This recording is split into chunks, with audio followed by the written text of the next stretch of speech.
要快点去大金龙了。你看大金龙肯定不好吃，一看你没入味，还是我这个小螺丝安逸呢。大个子螺丝不香吗？不要说是你是小螺丝。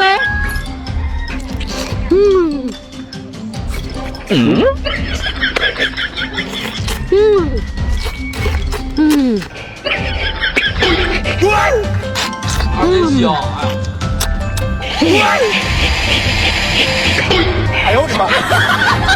哇，这个大螺丝长得太多了。哎，这个小螺丝有不有吃不？我要快点下去。现在叫大金龙吃多酸了噻。